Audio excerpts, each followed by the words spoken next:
There was a famous billionaire, I don't want to mention his name, but he owns a professional team out of Dallas. And he made the comment, which made a lot of sense. He says, you're crazy to start a business if you're going in and hiring employees right off the bat and you're setting up an office. In fact, he mentioned that what you should always do is start off in your house with no employees and go to the max, working your butt off before you go out and hire employees.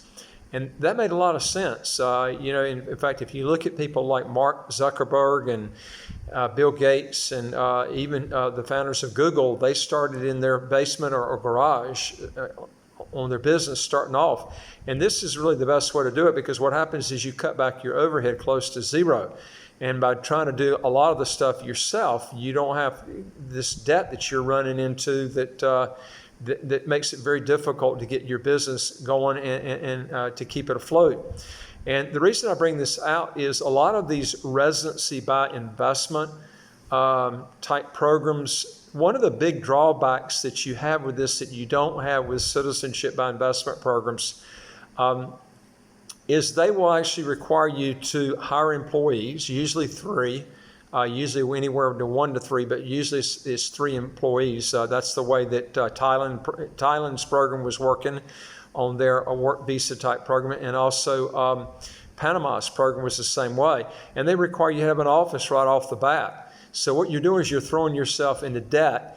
But these are requirements they're making people that are non-citizens that want to become citizens or just get residency that leads up to citizenship, if you want to get the citizenship later, that you can avoid if you go with an actual not residency by investment, but a citizenship by investment program. Because typically what happens is when you get a citizenship program, they treat you like all other citizens. So you don't have to hire employees that are nationals of the country to start your own business. You don't have to have an office out of your house. You can literally start right in your basement or your garage or right in your house yourself that you've got set up.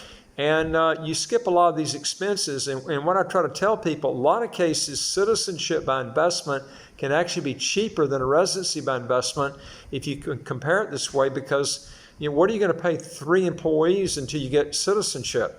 Panama can take you 12 to 15 years to get the passport. So what are you going to pay all these employees all those years? Now, maybe you have to hire these employees anyway, but maybe you don't. And this is the big key thing that you have to look at. And then also the overhead cost. Wouldn't it be nice where you have no overhead costs? You can use your house until you get your feet on the ground. And you can do this if you've got citizenship in a country. Look at the U.S., for instance. U.S. is a good example. If you're a citizen of the U.S., you can start off. When I started off my insurance business in the U.S., I had for years and years and years, I started off in my house. I had an office later on outside. But most of my business was done outside the field anyway, so it didn't make any difference whether I have an office in my house or outside. But I was a citizen of the U.S. If you go in with an E-2 treaty and you want to set up a business in the U.S. and you're not a U.S. citizen, the U.S. doesn't do that. They make you hire employees. You also have to have an office set up. You've got a ton of expenses that you're having, and an E-2 treaty actually doesn't even lead you up to citizenship. It's a non-immigrant visa program. The EB-5 will do that. But the EB-5 has a huge amount of expenses that you have to go into versus, in fact, it's about 10 times more the expense than the E-2 treaty. But the key point I'm trying to make is neither one of those programs, the E-2 treaty or the EB-5, are citizenship by investment. They're residency by investment programs that might lead up to citizenship, except the E-2 treaty is a residency program that you can't get citizenship on. The EB-5, you can get citizenship on that one, but it's going to take you probably 8 to 12 years to get it that way. But they make you engage in all these expenses that you would not have if you were a citizen. This is why it's so important for people to understand that a lot of cases, citizenship by investment programs can be actually a lot cheaper getting the property and getting the passport quick. And then not having all these expenses in a business that you would have to have with a residency by investment program. Anyway, if you want to learn more how this works in other programs, and also how to get your taxes to zero, and also how to get a second passport as quick as 3 months, go to our website, www.citizenshipquickly.com. We deal with about 74 different citizenship by investment, residency by investment countries I think you'd be interested in.